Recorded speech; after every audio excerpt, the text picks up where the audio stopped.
السلام عليكم ورحمة الله وبركاته.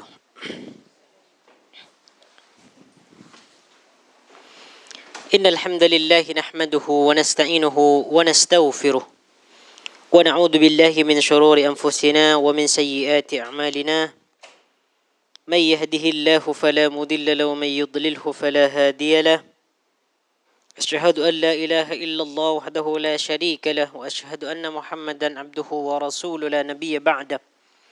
اللهم صل وسلم على نبينا محمد وعلى آل محمد كما صليت على إبراهيم وعلى آل إبراهيم إنك حميد مجيد. وبارك على محمد وعلى آل محمد كما باركت على إبراهيم وعلى آل إبراهيم إنك حميد مجيد. اللهم لا سهل إلا ما جعلته سهلا وأنت تجعل الحزن إذا شئت سهلا. رب اشرح لي صدري ويسر لي أمري واحلل عقدة من لساني يفقه قولي. ربنا لا علم لنا إلا ما علمتنا إنك أنت العليم الحكيم. Baik, jemaah yang dimuliakan oleh Allah Subhanahu wa taala, alhamdulillah pada petang ini kita dapat berkumpul kembali di majlis ilmu iaitu di Yayasan Taklim.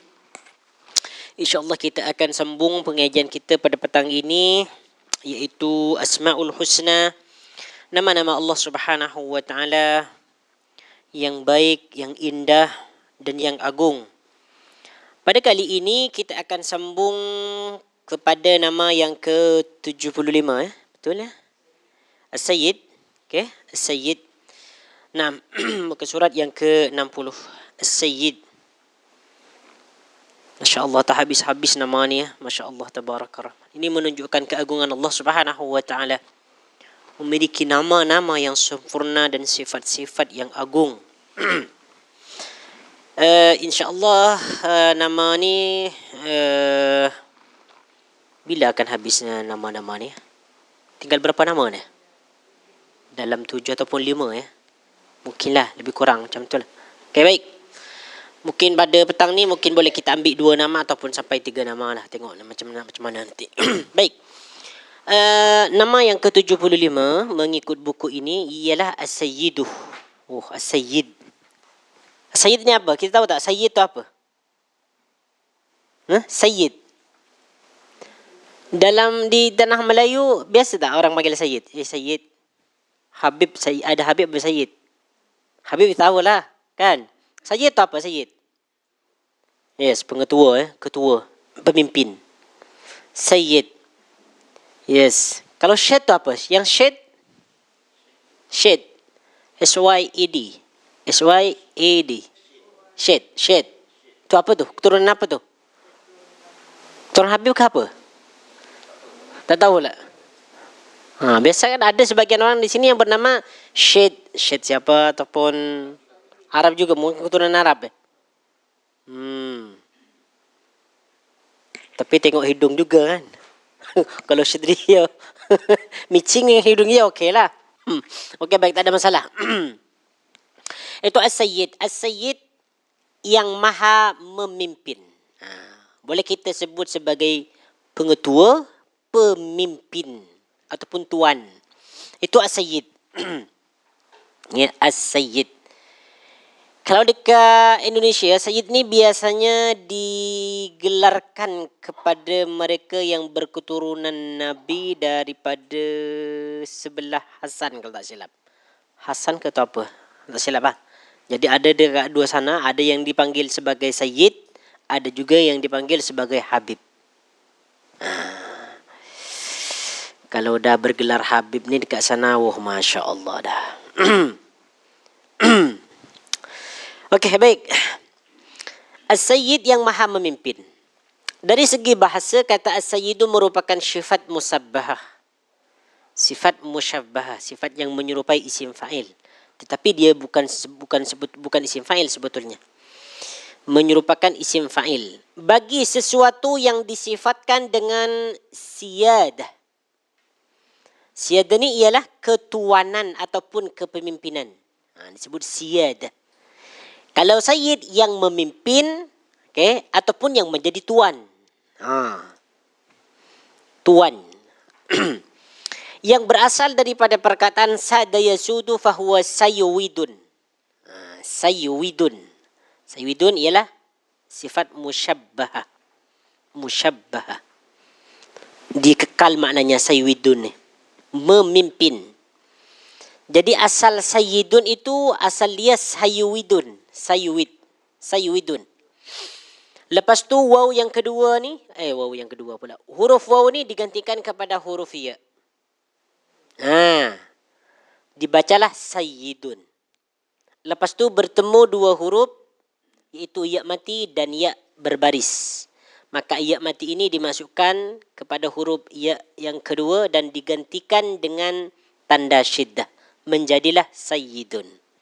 Ini asal dia. Jadi sebelum menjadi sayyidun, sayyidun. Ini dari segi bahasa Arab lah. Penjelasan dia ada dalam ilmu suruf. Okay. Seperti ungkapan orang Arab, sadahum sudan wasiyadatan, yakni istadahum. Yang bermaksud dia memimpin mereka.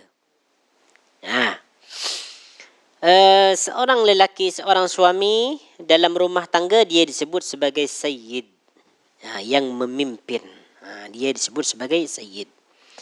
Kata as-sayyidu mempunyai beberapa makna. Ini ya, as-sayyidu ni dia memiliki beberapa makna. Yang pertama, dia boleh disebut sebagai ar-rabbu. Jadi situ ar-rabb. Ar-rabb tu apa? Yang mengatur, yang menguasai. Bermakna kalau as-sayyid ni as-sayyid bermakna ar-rabbu. As-sayyid ini adalah Allah Subhanahu wa taala, bukan manusia. Sebab as-sayyid ini boleh digunakan dua, boleh digunakan kepada Allah Subhanahu wa taala dan juga boleh digunakan untuk nama manusia.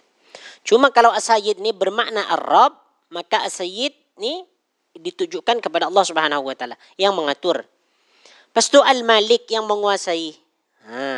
Al-malik yang menguasai.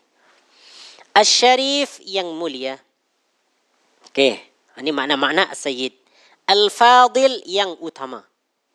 Ataupun yang memberikan karunia. Al-fadil yang utama. Al-karim yang mulia. Yang mulia ataupun yang maha dermawan. Al-halimu yang maha penyantun. Banyak ni banyak ni mana sayyid ni. Jadi sayyid ni yang masuk pada perkataan sayyid ni ar-rabb, al-malik, al-syarif, al-fadil, al-karim, al-halim.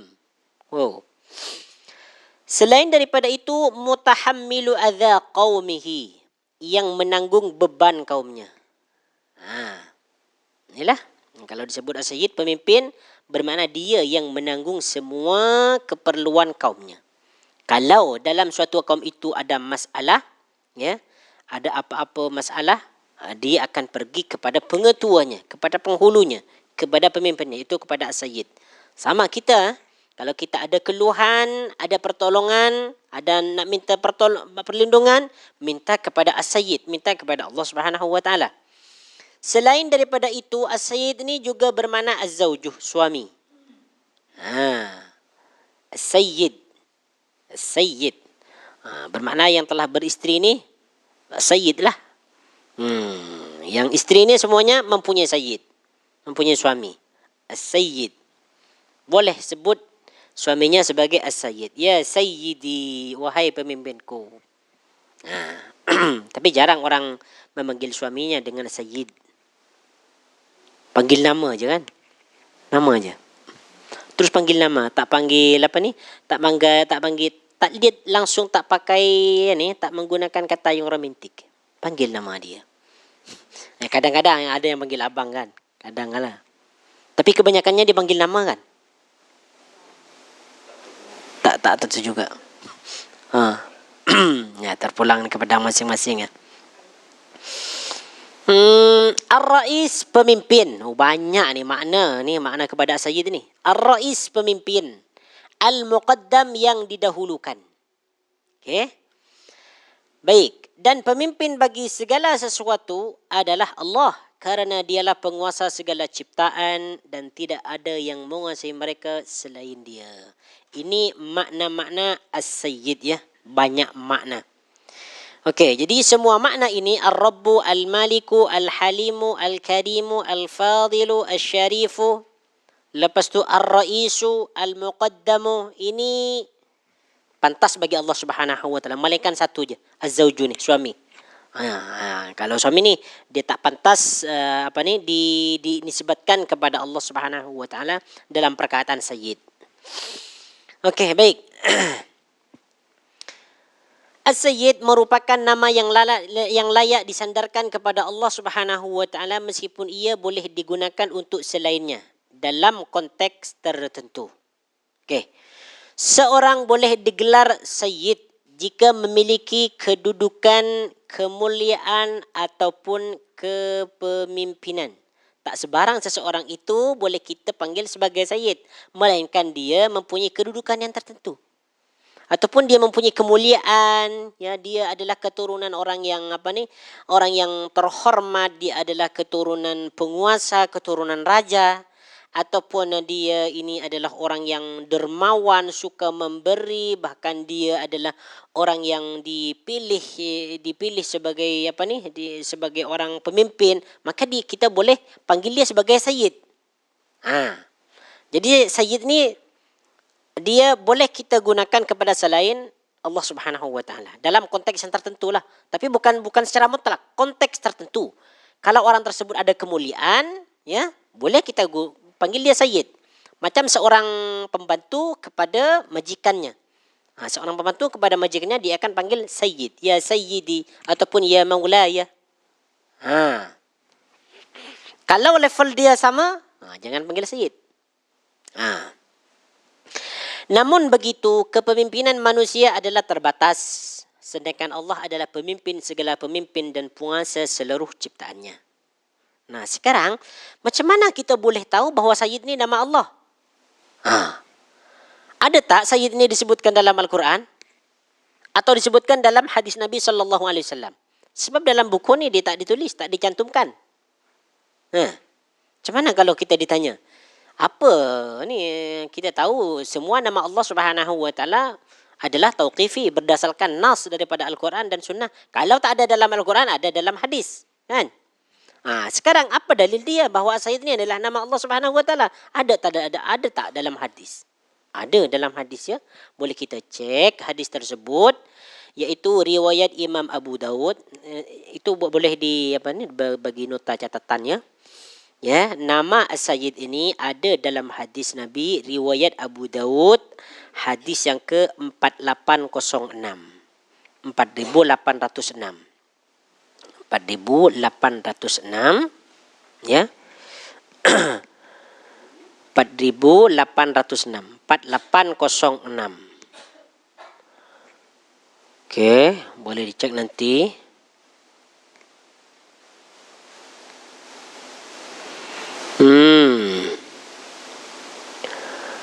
Dan juga diriwayatkan oleh Imam Bukhari dalam Al-Adab Al-Mufrad. Dalam Al-Adab Al-Mufrad. Tapi bukan dalam Sahih Bukhari, ya. Diriwayatkan oleh Imam Bukhari dalam kitab Adabul Mufrad. Hadis yang ke-211. Hadis yang ke-211. Dan hadis ini hadis sahih. Hadis ini ialah hadis sahih.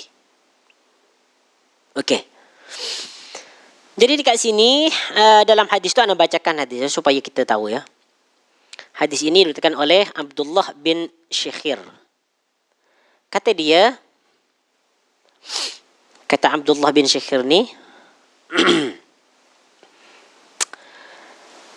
انطلقت في وفد بني عامر إلى رسول الله صلى الله عليه وسلم فقلنا أنت سيدنا فقال السيد الله تبارك وتعالى قلنا وأفضلنا فضلا وأعظمنا طولا فقال قولوا بقولكم أو بعد قولكم ولا يستجينكم الشيطان.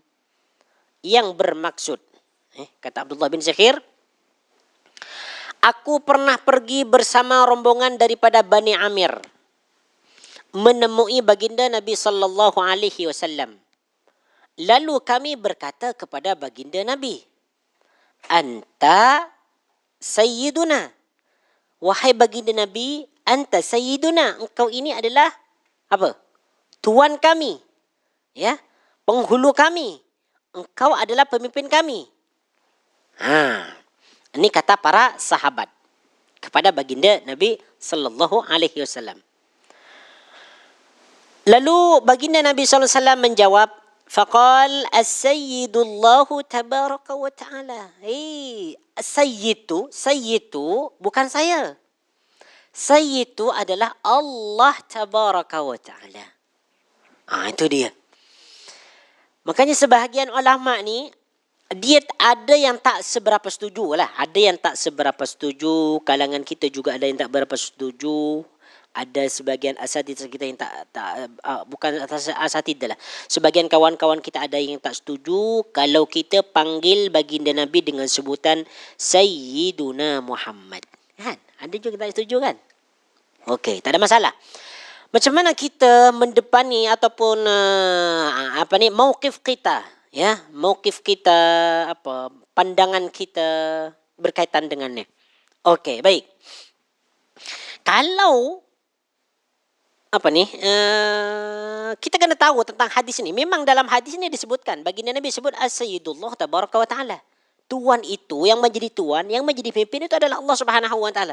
Kalau kita tengok daripada konteks hadis ni, seakan-akan baginda Nabi SAW ni tak terima kan. Dia disebut sebagai sayyid. Tak terima. Tapi tak terimanya di sini baginda Nabi bukan tak terima secara 100%, tak. Tak terimanya di sini sebab baginda Nabi tawadhu, merendahkan diri. Sebab nanti kalau umatnya diizinkan, dibenarkan untuk memanggil, sentiasa panggil sayyiduna, ini mereka takut berlebih-lebihan nanti. Apabila mereka berlebih-lebihan nanti, maka mereka akan memuji baginda Nabi sallallahu alaihi wasallam secara melampau. Itu dia.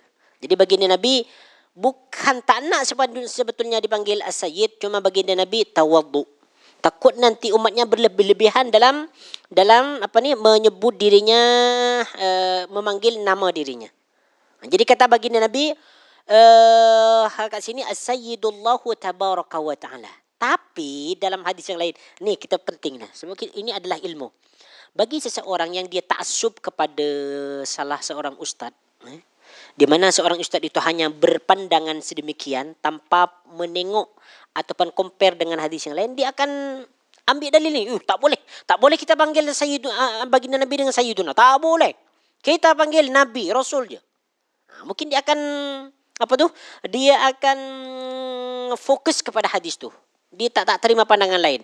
Sebab dalam pandangan yang lain tu, dalam hadis yang lain pun baginda Nabi pernah sebut. Ni boleh cek ya nanti dalam hadis riwayat Imam Muslim, hadis yang ke 2278. 2278. Apa kata baginda Nabi SAW? Ana sayyidu waladi Adam yaumal qiyamah. Justru Nabi sendiri yang sebut sayyid. Aku ni sayyidu waladi Adam. Aku ni adalah penghulu, pemimpin kepada anak Adam di hari kiamat. Sayyid.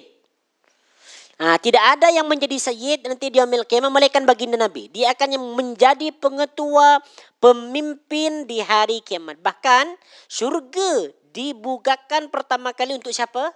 Untuk baginda Nabi sallallahu alaihi wasallam. Untuk yang lain tak dibukakan. Dan kata malaikat, aku diperintahkan oleh Allah untuk membuka pintu ini hanya untuk engkau.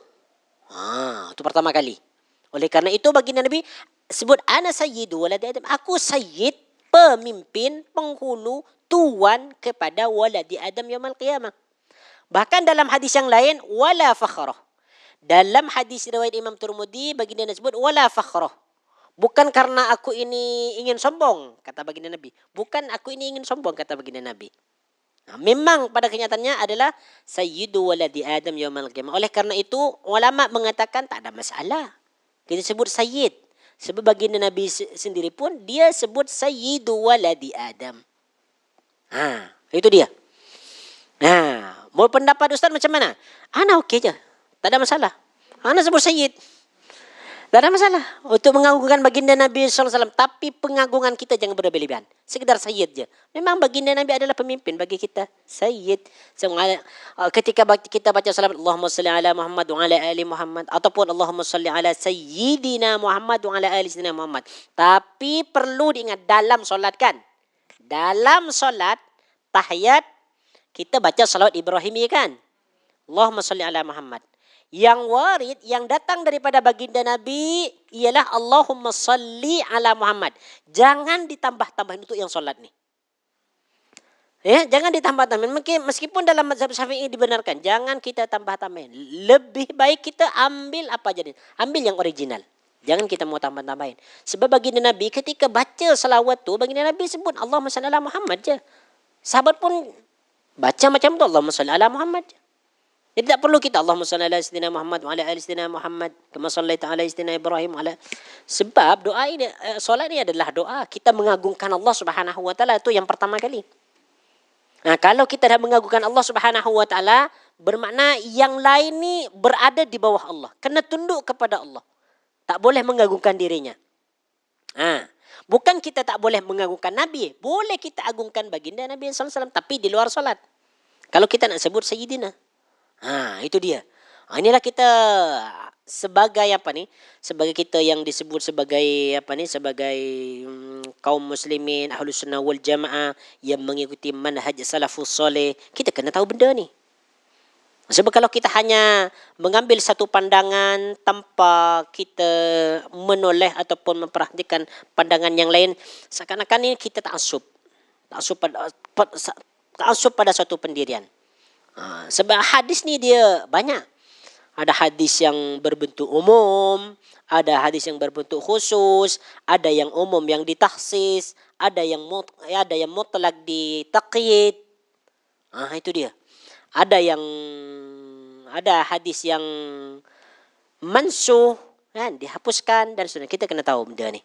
Jadi tak ada masalah kita nak sebut baginda Nabi dengan gelaran Sayyiduna, tak ada masalah. Sebab baginda Nabi sendiri dah sebut ana sayyidu waladi Adam. Itu dia. Jadi ketika para sahabat ni dia sebut anta sayyiduna, maka baginda Nabi jawab sayyiduhu wallahu tabaraka wa taala. Jadi sayyid itu pemimpin yang asal. Itu maksudnya kenapa baginda Nabi ni sebut as-sayyidullah tabaraka wa ta'ala. Sebab baginda Nabi ni nak bagi pencerahan, penjelasan kepada sahabat bahawa sebenar-benar sayyid. Sayyid sebenar bukan saya, kata baginda Nabi. Sayyid sebenar adalah Allah. Aku ni hanya sayyid yang ditugaskan oleh Allah Subhanahu wa ta'ala untuk berdakwah, menyampaikan agama Islam, itu je. Manakala sayyid yang mencipta, sayyid yang mentadbir, sayyid yang menguasai, sayyid yang yang menjadikan, yang mengatur, itu adalah Allah Subhanahu wa taala. Ini dalil kalau kita ditanya kenapa kita sebut as-sayyid ni sebagai nama Allah Subhanahu wa taala, sebab memang dah disebutkan dalam hadis tu, dalam riwayat Abu Dawud tu, as-sayyidullah tabaraka wa taala. Okey. Lepas tu mana ni? Sebab dalam buku ni tak disebutkan. Kenapa anda tak sebut ya? Ya. Tak apa, nanti coba anda update insya-Allah taala. Okey, baik, kita sambung. As-Sayyid bermaksud dialah Tuhan yang mengatur dan menguasai semua makhluk, seluruh makhluk, manusia, jin, tumbuh-tumbuhan dan seluruh ciptaannya. Ini dialah Sayyid.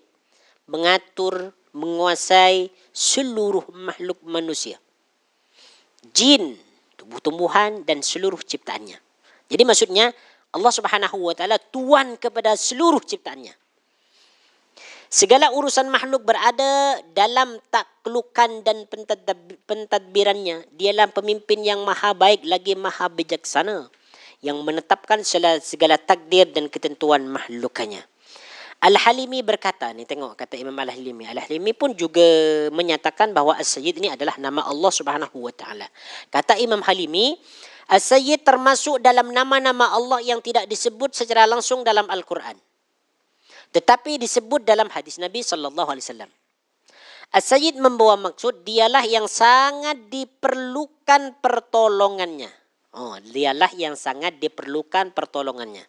Ada satu nama, kan? Ada satu nama ni yang bermakna yang sangat perlukan pertolongannya. Apa dia? Yang menjadi segala tumpuan hajat. Apa? Ada yang tahu tak? Yang menjadi segala tumpuan hajat. Apa dia? Ada dalam surah Al-Ikhlas. Kita sudah bahas ni, kita sudah bincangkan ni. Iya. As-Samad. Yes, As-Samad. As-Samad. Betul As-Samad. Jadi kalau beliau sebutkan bahawa bahawa dialah yang sangat diperlukan pertolongannya, bermakna samalah dengan As-Samadnya Sayyid ni. As-Samad. Sesungguhnya pemimpin manusia adalah ketua mereka. Kepadanya segala urusan dikembalikan. Ketika kita ada masalah, kan, ada isu, kita minta pertolongan, perlindungan kepada Allah, kita minta jalan keluar, kita minta kepada Allah Subhanahu wa taala. Itu kita minta kepada Sayyid, kepada tuan kita.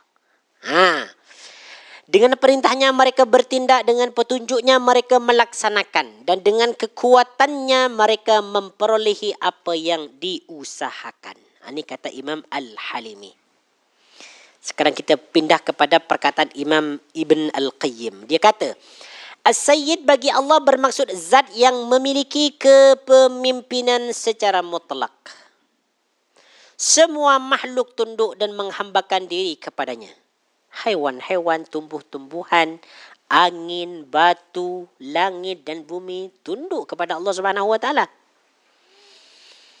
Dialah Al-Malik, penguasa, Al-Karim yang mulia, Al-Halim yang maha santun, yang memelihara ubun-ubun mereka dan mengatur dan memperbaiki urusan seluruh ciptaannya. Jadi menurut Imam Ibn Al-Qayyim ni, kalau kita sebut As-Sayyid, bermakna dia ialah Al-Malik, Al-Karim, Al-Halim.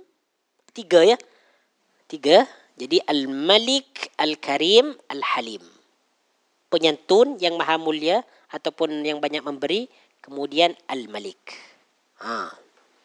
Boleh tak kita sebut nama ni ketika kita burau? Boleh. Ya Sayyidi. Boleh. Tak ada masalah. Bahkan itu sangat bagus. Sebab kita sedang sedang memusatkan perhatian kita, ya, menunjukkan permintaan kita, permohonan kita kepada yang memimpin kita, kepada yang menguasai kita, kepada yang mencipta kita. Kalau rakyat nak minta bantuan kepada siapa? Kepada kerajaan, kan? Kepada pemimpin. Sama dengan halnya makhluk, kepada Khalik, kepada Sayyid yang memimpin mereka. Beliau juga berkata, As-Sayyid adalah sifat yang mutlak bagi Allah. Pemimpin sebenar ialah yang menguasai seluruh urusan makhluk. Kepadanya mereka kembali. Dengan perintahnya mereka bertindak. Dengan kalamnya mereka memperolehi petunjuk serta panduan hidup. Oleh itu, apabila para malaikat, manusia dan jin selaku makhluk ciptaan dan miliknya tidak akan pernah merasa cukup tanpa bergantung kepadanya walaupun sekelip mata. Semua keinginan dan keperluan mereka ditujukan kepadanya. Dialah Tuhan yang maha suci, pemimpin yang sebenar. Itu dia pemimpin kita, As-Sayyid. Al-Baihaqi berkata, dia kata Imam Al-Baihaqi, As-Sayyid bermaksud segala urusan kembali kepadanya. Sesungguhnya pemimpin manusia ialah pengetuanya, iaitu tempat rujukan utama bagi setiap keputusan dan tindakan. Dengan perintahnya mereka bertindak, dengan pandangannya mereka membuat keputusan, dan dengan arahannya mereka menentukan hala tuju.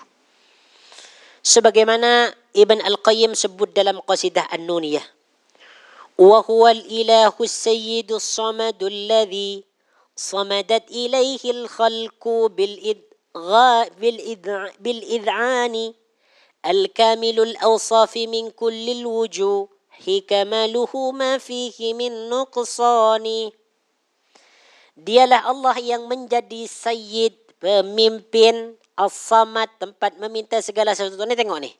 Ketika Imam Ibn Al-Qayyim menjelaskan tentang As-Sayyid, beliau gandingkan dengan As-Samad. Maknanya As-Sayyid dengan As-Samad ni maksud dia sangat rapat, lebih kurang sama. Lebih kurang sama. As-Sayyid As-Samad. Kepadanya semua makhluk bergantung dengan penuh rendah diri. Al-Kamilul Awsafi min kulli wujuh, yang sempurna sifatnya daripada pelbagai sudut. Ya, ma fihi min nuqsani, kesempurnaannya tidak ada kekurangan sedikit pun. Itulah Tuhan kita, Allah Subhanahu wa taala, maha sempurna dari segala-galanya. Perbuatannya sempurna, sifatnya sempurna, namanya sempurna, tak ada satu sedikit pun kekurangan, celah ataupun aib pada diri Allah Subhanahu wa taala. Allah Subhanahu wa taala maha sempurna seperti mana Allah Subhanahu wa taala puji pada dirinya. Allah Subhanahu wa taala pun puji dirinya kan? Ya, puji dirinya. Banyak disebutkan Asmaul Husna dalam Al-Quran. Itu pun menunjukkan bahwasanya Allah Subhanahu wa taala puji dirinya. Bahkan nanti ketika berlakunya hari kiamat, Allah Subhanahu wa taala sebut Anal Malik. Anal Malik, Anal Mutakabbir. Ini sekarang, inilah aku penguasa sekarang nih. Inilah aku yang paling besar, yang paling sombong. Mana yang dahulu yang berkata pemimpin, mana dahulu yang mengatakan berkuasa, mana dahulu yang mengatakan dirinya mutakabbir. Ini sekarang nih, Anal Malik, Anal Mutakabbir. Oh, tu dia, Masya Allah, Tabarakar Rahman. Okey, baik. Kesan beriman kepada nama As-Sayyid. Apa kesan-kesan keimanan yang boleh kita perolehi daripada nama ni? Jadi selepas kita faham tentang nama ni, kalau kita yakin As-Sayyid ni sebagai nama Allah Subhanahu wa taala, kita faham maksud dia apa, maka kita akan timbul dalam diri kita kesan-kesan keimanan. Yang pertama, Allah Ta'ala adalah pemimpin yang sempurna dalam setiap aspek kepemimpinan dan pengurusan. Maha mulia dengan kemuliaan yang sempurna. Maha agung dengan keagungan yang sempurna. Maha lembut dengan kelembutan yang sempurna. Maha kaya yang kekayaan yang dengan kekayaan yang sempurna. Maha perkasa dengan keperkasaan yang sempurna. Maha mengetahui yang pengetahuannya maha mengetahui yang pengetahuan yang sempurna. Ni macam mana nak baca ni, macam macam susah sikit. Yang maha mengetahui dengan pengetahuan yang sempurna, dengan pengetahuan yang sempurna. Serta maha bijaksana dengan kebijaksanaan yang sempurna. Dia Tuhan yang memiliki kesempurnaan mutlak dalam semua sifat kemuliaan dan kepemimpinan. Tiada satupun makhluk yang dapat menandingi ataupun menyerupai atau setaraf dengannya. Maha suci Allah, Tuhan yang Maha Esa lagi Maha Perkasa. Siapa yang menyebutkan ni? Iaitu Abul Fida Ismail Ibn Katsir. Ini kata Ibn Katsir rahimahullah ta'ala. Jadi kalau kita faham dengan nama-nama yang berjumlah 99, jadi pada setiap nama itu Allah Subhanahu wa taala sempurna. Jadi kalau kita sebut Ar-Razzaq, maha sempurna dalam memberikan rezeki. Kalau kita sebut As-Sayyid, maha sempurna dalam memimpin. Kalau kita sebut Al-Hafid, yang maha menjaga kan, yang maha sempurna dalam menjaga. Lepas tu kalau kita sebut Al-Halim, penyantun, maha sempurna dalam kesantunannya. Kalau kita sebut Ar-Rahim, yang maha mengasihani ataupun maha belas kasih, yang paling sempurna, yang maha sempurna dalam belas kasihnya. Jadi sempurna semua nama-nama Allah Subhanahu wa taala, sifat-sifatnya, perbuatan-perbuatannya sempurna. Masya Allah, Tabarakar Rahman. Itulah Tuhan kita. Jadi kita belajar Asmaul Husna ni, memang kita akan mengenal Allah Subhanahu wa taala sedalam-dalamnya. Kalau orang tak belajar tentang Asmaul Husna, dia macam mana? Dia dia disebut orang yang beriman, dia percaya kepada Allah Subhanahu wa taala. Dia hanya mengetahui Allah Ar-Rabb, tetapi dia tidak mengetahui nama-nama yang lain. Keimanan dia kurang mantap. Ya, pengenalan dirinya, pengetahuan dirinya tentang Allah Subhanahu wa taala kurang. Jadi apabila dia ada masalah, ada isu ataupun ada sesuatu masalah yang dia hadapi, dia mudah untuk menyerah. Dia tidak yakin bahwasanya di atas dia ada As-Sayyid, kan? Ada Al-Khaliq, ada Al-Malik, tak yakin. Pun salah satu contoh yang ana sering sebutkan, yang ana sering bagi gambaran dulu ana cerita, kan? Dia beriman kepada Allah Subhanahu wa taala, tapi dia masih lagi takut dengan hantu, dengan cerita-cerita pocong, dengan kematian. Iya, banyak. Mungkin yang tanya di sini ada yang masih lagi macam tu kan. Dia tak boleh lalu di lalu di atas kuburan di pertengahan malam, takut apa kan? Takut dengan jin, takut lalu di tempat yang yang angker, yang sepi dan seterusnya. Kenapa hal ini berlaku? Sebab dia tidak mempelajari tentang nama-nama Allah Subhanahu wa taala. Kalau kita mempelajari tentang nama-nama Allah Subhanahu wa taala, apa yang kita takutkan tu hilang semua. Sebab kita dah belajar dalam Asmaul Husna, ada Al-Hafidh yang menjaga, kan? Jaga dari depan, dari belakang, dari kanan dan kiri, kan? Ada Al-Jabbar, ada Al-Mutakabbir, ada Al-Azim yang maha agung, yang maha besar. Ada Al-Aliyul A'la yang di atas. Al-Zahir. Kalau di atas, semua yang di bawah ni nampak bagi Allah Subhanahu wa taala. Kan? Itu dia. Jadi sebetulnya kita seronok ni belajar Asmaul Husna. Tapi itulah sangat banyak nama ni kan. Dari saking banyaknya nama ni, ya itulah mungkin mereka yang datang kelas kita ni mungkin tak sebertak ni. Tak boleh habiskan semua dari saking banyaknya nama-nama ni. Bahkan ada kemiripan dengan nama-nama yang lain. Okey, baik. Yang kedua. Muka surat 62 ni. Kesedaran bahawa Allah adalah As-Sayyid mengingatkan setiap pemimpin agar bertakwa kepada Allah dalam menjalankan urusan yang diamanahkan. Inilah sebetulnya. Kalau orang yang menjadi pemimpin seharusnya dia malu. Semestinya dia malu kepada dirinya bahawasanya di atas dia ada As-Sayyid.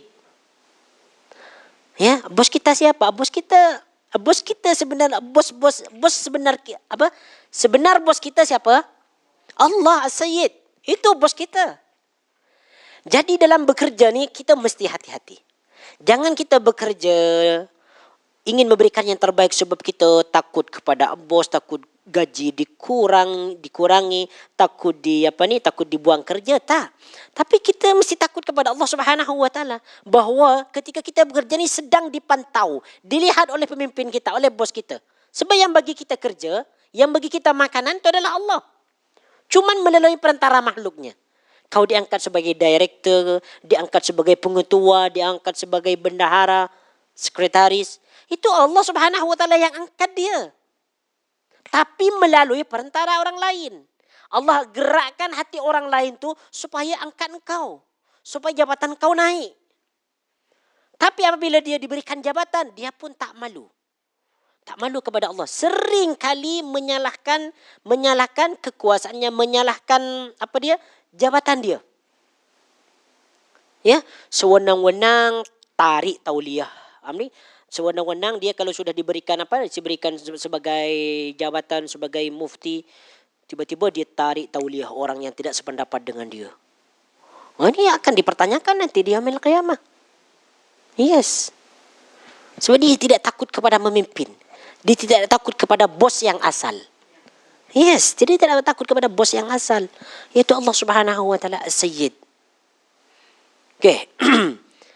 Makanya di sini disebut kekuasaan yang dimiliki hanyalah sementara. Itu titipan je. Diberikan di dunia dalam beberapa je, dalam 2 tahun ke 3 tahun ataupun 10 tahun, mungkin paling lama sampai 20 tahun. Lepas tu dia pencen. Yes, pencen. Tapi adakah urusan dia finish ketika dia pencen? Tak. Urusan dia masih akan ditanya nanti di yaumil qiyamah. Macam mana kamu kerja dulu? Akan ditanya nanti. Sebab kamu mendapatkan penghasilan daripada kamu kerja kan? Nanti di yaumil qiyamah tentang penghasilan pun dia akan ditanya. Macam mana kamu dapat rezeki itu? Lalu digunakan untuk apa? Oh, saya kerja macam ni. Kerja dekat mana? Berapa hour kamu kerja? Berapa jam kamu kerja? Tapi kamu pernah keluar macam ni, pernah 2 jam kamu tak kerja, kamu tidur ke apa? Mungkin benda ni akan ditanya. Tapi kita sentiasa berdoa kepada Allah Subhanahu wa taala semoga benda-benda macam ni tak ditanyalah nanti di yaumil qiyamah. Sebab kadang kita kerja ni di office kadang merasa mengantuk kan. Kalau dah mengantuk tidur kan. Ataupun dia curi-curi time kan. Bagaimana. Kebayangkan kalau itu ditanya secara detail nanti. Ya Allah, astaghfirullahaladzim. Kalau dihisap mana kosong, detail lah. Tak lulus lah.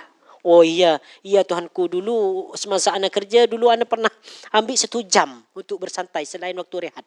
Oh, macam mana nanti? Tapi kalau kita dimaafkan, yalah kita akan mendapatkan keampunan lah. Oleh karena itu berbanyaklah itulah Allahumma hasibni hisaban yasira. Ini pun sebetulnya teguran kepada anak sendiri yang kerja di office. Untuk mencuri-curi masa kan, bersantai-santai kan. Kadang anak pun kalau ada mengantuk, tidur dulu. Itu dia, la haula wala quwwata illa billahil aliyil azim. Astaghfirullah. Allahumma sibni hisaban yasira. Itu yang ketiga, gelaran sayyid tuan boleh diberikan kepada makhluk dalam konteks penghormatan selama ia tidak melampaui batas. Hal ini dibuktikan melalui sabda baginda Nabi, "Idza nasaha al-'abdu sayyidahu wa ahsana 'ibadata rabbih kana lahu ajruhu marratain." Yang bermaksud, jika seorang hamba sahaya setia kepada tuannya, sayyid, setia kepada tuannya dan beribadah dengan baik kepada Tuhannya, beribadah kepada Allah. Yang pertama, setia kepada tuannya, lepas itu beribadah kepada Allah Subhanahu wa taala, maka baginya mendapat 2 pahala. Ya. Meskipun dia pembantu, kita kalau kita dengar ataupun tengok nampak pembantu ni macam mana ya? Macam rendah kan? Pembantu. Seakan-akan kita yang belajar, yang terdidik ni memandang dia sebagai sebagai seorang yang tidak berpendidikan lah, kurang ilmu dan seterusnya. Tapi tak. Sebenarnya di sisi Allah Subhanahu wa taala pun sama sebetulnya lah, sama. Yang membezakan ialah mereka ni yang ahli ilmu, yang bertakwa kepada Allah Subhanahu wa taala. Baru ada perbezaan. Jadi sesiapa yang yang taat kepada tuannya, kepada pemimpinnya, kepada majikannya, lepas tu dia beribadah kepada Allah Subhanahu wa taala dengan baik, maka dia akan mendapatkan 2 pahala. Pahala taat kepada tuan dan pahala beribadah kepada Allah Subhanahu wa taala. Ihsan dalam beribadah kepada Allah. Okey, contoh doa. Ada tak dalam doa disebutkan secara langsung perkataan sayyid? Tak ada. Perkataan sayyid tak disebutkan dalam doa Nabi secara jelas dan nyata. Cuma ada beberapa doa, satu doa ataupun lebih yang mengandungi makna ini, mengandungi pemimpin, mengandungi ketuanan, pentadbiran ataupun menguasai. Yaitu doa yang dibaca di waktu pagi dan petang serta sebelum tidur. Kan ada dalam zikir pagi dan malam ni kan. Zikir petang. Allahumma fatir as-samawati wal ardi alimal ghaibi wasyahadati rabb kulli syai'in wa malikah. A'udzu bika min syarri nafsi wa min syarri syaitan wa syirkihi wa an aqtarif ala nafsi su'an aw ajurrahu ila muslimin. Yang bermaksud, ya Allah pencipta langit dan bumi, yang maha mengetahui perkara yang gaib dan nyata, Tuhan segala sesuatu dan pemiliknya. Ini adalah sayyid dah. Tuhan yang segala sesuatu adalah dan pemiliknya. Pemilik as-sayyid, penguasa. Aku berlindung kepadamu daripada keburukan diriku dan daripada keburukan syaitan serta sekutunya. Dan aku berlindung dari berbuat keburukan terhadap diriku ataupun menyeretnya kepada seorang muslim. Ini doa ni boleh kita baca lah. Ya. Itu ni doa yang berkaitan dengan nama Allah Subhanahu wa taala As-Sayyid. Kita sambung satu nama lagi. Okey. Suatu nama yang ke-76, Al-Witru. Witir. Ada yang perasan tak witir ni nama Allah Subhanahu wa taala? Tak kan? Langsung tak perasan Al-Witr. Kita tahu memang witrun ni adalah ganjil kan? Tetapi Al-Witr itu nama Allah Subhanahu wa taala. Al-Witru. Makanya ada solat witir, solat ganjil. Okey, jadi Al-Witru yang Maha Esa ataupun Maha Tunggal. Ini kalau dia disebut sebagai Maha Esa ataupun Tunggal, bermakna ni lebih kurang sama dengan nama Allah. Apa ya? Nama Allah Subhanahu wa taala yang bermakna Maha Esa Maha Tunggal? Al-Ahad, lagi itu Al-Wahid. Al-Wahidul Ahad ataupun Al-Ahadul Wahid. Al-Wahidul Ahad yang Maha Tunggal, yang Maha Esa. Okey, baik. Imam Al-Qurtubi berkata, ni tengok imam kita ni, dia cakap Al-Witru bermakna Al-Fardu. Fardu ni satu, singular. Makanya ada isim mufrad kan. Mufrad tu diambil daripada perkataan fardu. Isim mufrad, isim satu. Jadi witru ni sama dengan Al-Fardu, makna dia satu ataupun esa. Manakala asyaf'u bermakna az-zawjuh. Asyaf'u, syaf'u ni ialah genap. Berpasangan. Genap lah. Asyaf'u lawan kepada al-witir. Witir, ganjil, asyaf'u genap. Kalau asyaf'u makna dia az-zawjuh, berpasangan. Lelaki dan perempuan. Kecil besar, tinggi rendah. Itu asyaf'u lah. Baik, kat sini disebut keesaan Allah membawa maksud dia esa dalam zatnya, tidak ada pembahagian baginya, esa dalam ketuhanannya, tidak ada tandingan baginya, dan esa dalam kekuasaannya, tidak ada sekutu baginya. Makna ini, maksud ini kita dah bahas dah dan bincang dalam Al-Wahidul Ahad tu lah.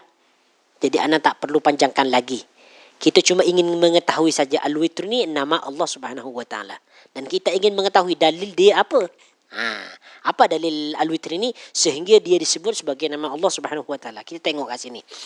Al-Qurtubi berkata, dalam bahasa Arab kata Al-Witr merujuk kepada semua bilangan yang tidak berpasangan, iaitu ganjil. 1, 3, 5, 7. Itu disebut witir. Seperti contoh dalam hadis al-istijmaru witrun, yang bermaksud membersihkan najis dengan bilangan ganjil. Kan? Ketika istinja ataupun istijmar ya.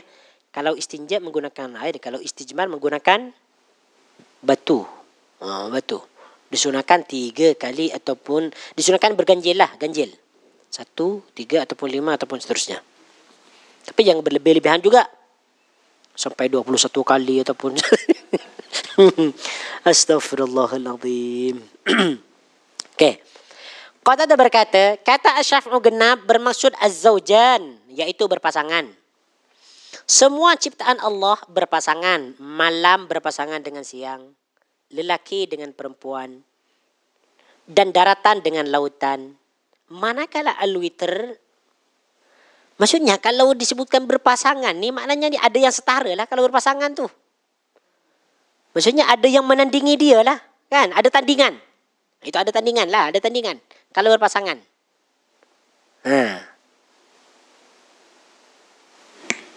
Makanya tandingan yang dapat mengalahkan lelaki ni bukan musuh yang kuat. Ya, bukan musuh yang besar. Siapa yang dapat mengalahkan lelaki? Siapa yang dapat meluluhkan, melemahkan hati seorang lelaki? Bukan raja, bukan pemimpin. Siapa dia? Perempuan. Perempuan. Iya betul. Kalau isteri dia cakap, bang, tolonglah bang. Lulu dah. Oh, okey lah, okey. Betul. Kalau kau tak ambil, kalau kau tak nurut, ya, tak mau apa istilahnya, tak mau menerima pandangan perempuan, tak mau menolong dia, tak mau apa istilahnya dia, tak mau berdamai-damai dengan dia. Ya, suami boleh tidur, boleh jadi dia boleh tidur boleh jadi tidur kat luar lah. Kan? Dia ancam. Itu dia. Jadi itu dia. Baik, ini cuma sekedar sekedar istilahnya, gurau saja ya. Tapi ada betulnya sedikit. Baik, lelaki dengan perempuan dan daratan dengan lautan. Manakala al-witr yang ganjil itu hanyalah Allah Azza wa Jal. Nah, yang tak ada tandingan ni, yang tak ada berpasangan di dunia ni, hanyalah Allah Subhanahu Wa Taala, kan? Memang tak ada. Tak ada tandingan untuk Allah Subhanahu Wa Taala. Karena dia Maha Esa, tidak ada sekutu baginya. Bumi, tandingan dia langit, kan? Yang tak ada tandingan hanyalah satu, yaitu al-witr. Siapa al-witr? Allah Subhanahu Wa Taala. Nah, itu dia. Ini kita mula kenal dah. Mula faham dah. Okey, baik. Maksud dan hakikat nama bagi Allah Subhanahu Wa Taala. Apa maksud al-witr ni? Dan dia apa dalilnya? Selama ini kita tak tahu al-witr ni adalah nama Allah. Yang tahu kita nama tu yang disebutkan dalam Al-Quran yang paling belakang sekali tu. Padahal bukan semua pun itu adalah nama Allah. Sebahagian saja. Kalau kita ikutkan dalil yang sahih lah. Al-witr merupakan salah satu nama yang menunjukkan keesaan dalam zat, sifat dan perbuatan. Apa maksud keesaan dalam zat ni? Ya maksudnya zat Allah tu esa. Allah Subhanahu wa taala hanya satu, Maha Esa. Sifatnya esa dan perbuatannya esa. Walaupun nama ini tidak disebutkan dalam Al-Quran, ia terdapat dalam beberapa hadis Nabi. Antaranya hadis riwayat Abu Hurairah bahawa Nabi sallallahu alaihi wasallam bersabda, "Lillahi tis'atun wa tis'una isman." Mula-mula kita belajar Asmaul Husna ni, kan kita belajar hadis ni dulu, Lillahi tis'un wa tis'una isman man hafidhaha dakhala al-jannah wa inna Allaha witrun yuhibbul witr. Allah memiliki 99 nama. Sesiapa yang menjaga, menghafal, mengamalkan 99 nama yang disebut tu, maka dia akan masuk syurga. Jaminan ya, jaminan masuk syurga yang menjaga 99 nama ni.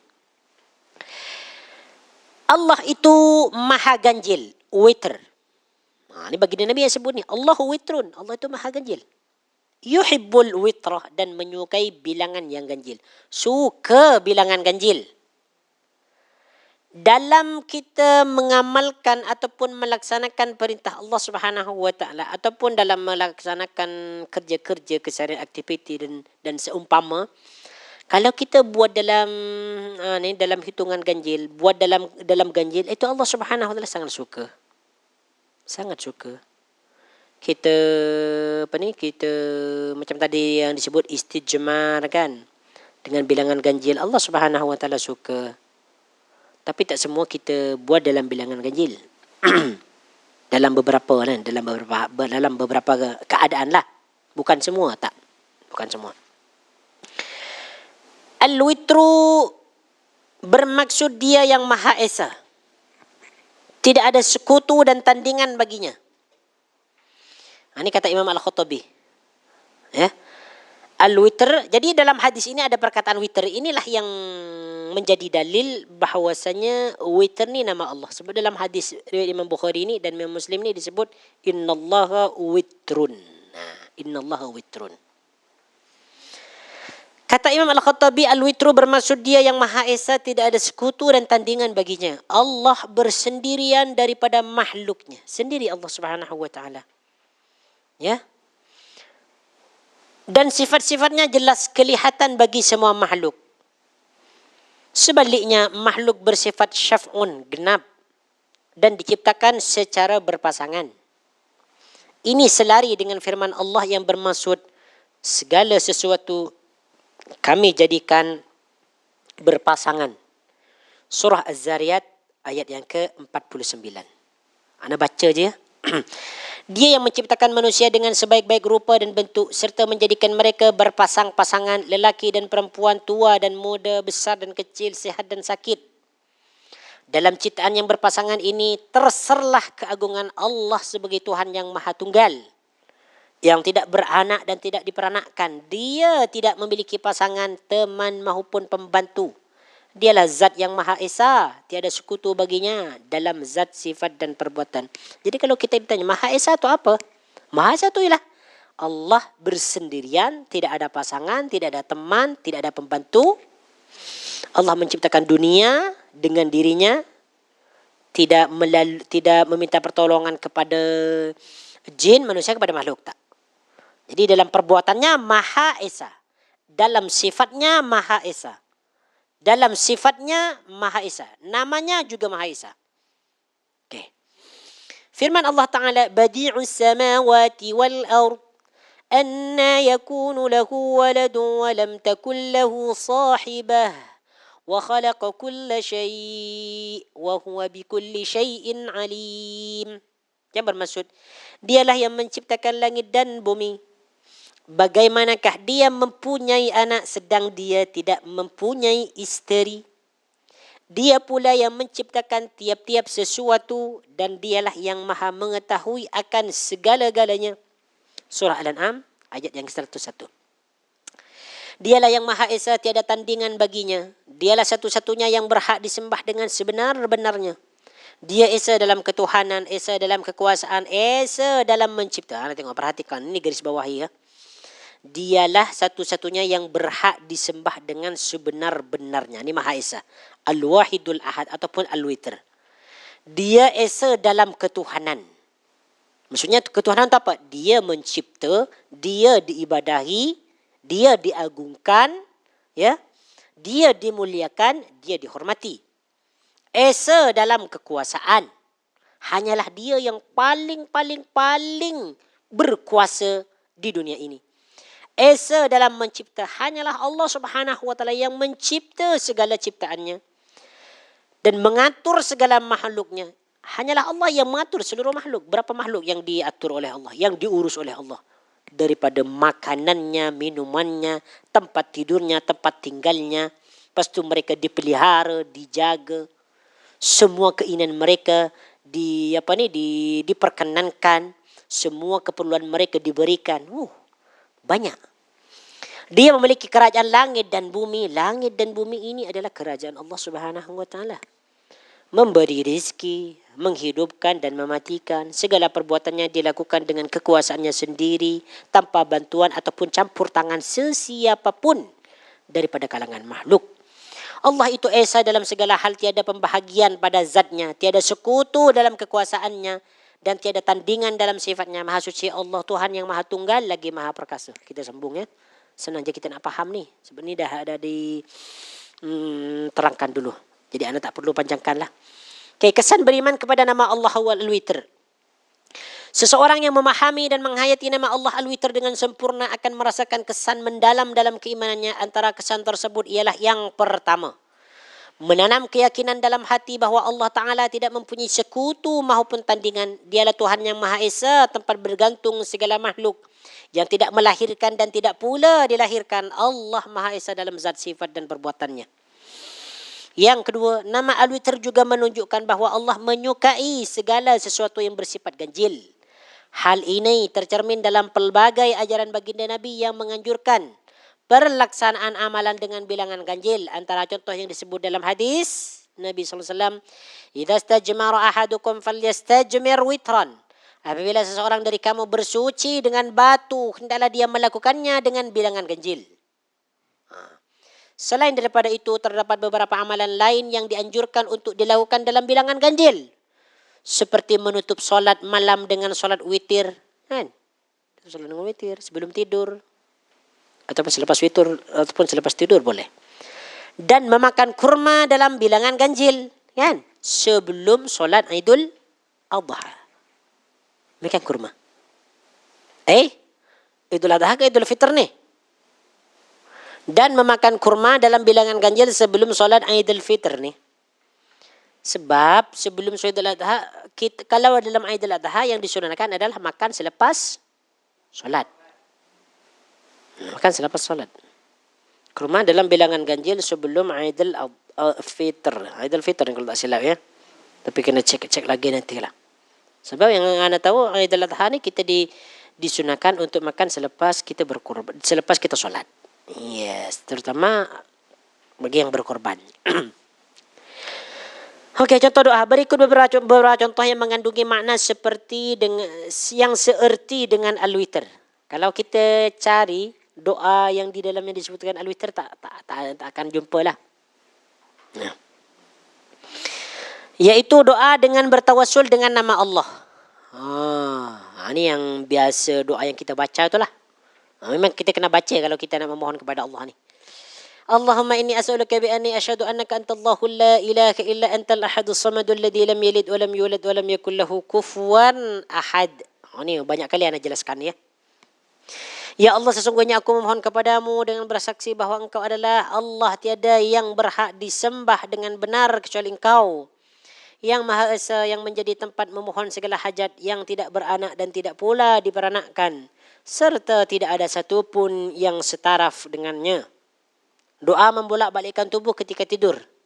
Manakala ketika kita tiduran, biasanya di pertengahan malam tu, kadang kita membolakkan tubuh kita, kadang hadap ke barat, hadap ke timur dan seterusnya. Ketika membolak-balikkan tubuh tu, disunnahkan untuk baca doa ni. La ilaha illallahul wahidul qahhar, Rabbus samawati wal ardi wa ma bainahuma al-azizul ghaffar. Ni bagi yang ni lah, bagi yang apa ni? Bagi yang letih, bagi yang mampulah untuk baca doa ni. Tapi kalau sudah mengantuk, sangat mengantuk di pertengahan, terutama kalau ada hujan, nak baca doa ni takut hilang ngantuk pula kan? So macam mana? kalau dia tak larat, tak mampu, tak perlu baca, tak ada masalah. Sebab kalaupun dia nak baca, takut dia macam mana kalau kantuk hilang pula. Masih lagi pukul 2, pukul 3. Kalau pukul 5 okey lah kan. Kita boleh sambung dengan apa? Kalau kita pun tak ngantuk lagi selepas bangun pukul 5, kita terus terbangun je solat malam. Oh, Masya Allah. Macam mana pun kalau dah mengantuk anak, anak cepat-cepat baca doa. Anak tak baca yang panjang aja, baca yang pendek. Allahumma ismika amwatu wahya. Lepas tu Allahumma qini rabbi qini adzabaka yauma tabasu ibadak. Nak baca ayat kursi, anak takut mengantuk tu hilang. Jadi anak skip ayat kursi tu kadang-kadang lah. Anak berdua baca dua doa ni. Anak biasanya baca 3, sekurang-kurangnya baca 3. Ayat kursi kena baca, lepas tu yang 2 tadi tu. Ataupun boleh yang 3 kul tu. Tapi tak ada masalah, ini ada pilihan lah. Bagi siapa yang mampu baca doa ni. Bagi yang tak mampu, tak larat, tak ada masalah. Okey, baik. Kita cukupkan di sini ya. Ataupun kita nak sambung satu nama lagi. Cukup ya? Cukup rasanya. 2 nama kan. Tinggal berapa nama lagi kita ya? Coba kita cek. Ada 1, 2, 3, 4. 3 3 ke 4? 4 nama lagi lah. InsyaAllah tinggal 1 bulan pertemuan insyaAllah habis lah. Ataupun kalau kita ambil 2, konsisten ambil 2-2, tinggal 2 pertemuan lagi. Al-Hayyu yang maha pemalu, At-Tayyib yang maha baik, Al-Mu'ti yang maha memberi, Al-Jamil yang maha indah. InsyaAllah kita akan sambung pada pertemuan seterusnya lah. Untuk Selasa depan kita tak ada kelas ya. Ada ni balik kampung. Jadi mungkin 3 pertemuan ke depan ni tak ada. Selepas itu insyaAllah ada. Baik. Kalau ada soalan tak sebelum kita tutup? Kita berhenti awal pada petang ni. Dan petang ni tak ada tazkirah lah. Dah banyak tazkirah yang sudah dibuat oleh ustaz-ustaz kita. Okey, baik. Terima kasih. Kalau tak ada soalan, insyaAllah kita akan sambung pada pertemuan seterusnya. Apa-apa yang kita pelajari, kita dengarkan tadi, semoga membawa manfaat kepada kita. Kita juga berdoa kepada Allah Subhanahu Wa Taala, semoga ilmu kita bermanfaat, semoga amalan kita diterima oleh Allah Subhanahu Wa Taala sehingga kan nanti kita diganjar dengan syurga yang paling tinggi di akhirat berupa syurga Firdaus. Bersama baginda Nabi SAW dan juga para sahabat dan juga para ulama dan syuhada. Subhanakallahumma wa bihamdika asyhadu an la ilaha illa anta astaghfiruka wa atubu ilaik. Wa sallallahu ala nabiyyina Muhammad wa ala alihi wa sahbihi wa baraka wa sallam. Walhamdulillahi rabbil alamin. Assalamualaikum warahmatullahi wabarakatuh.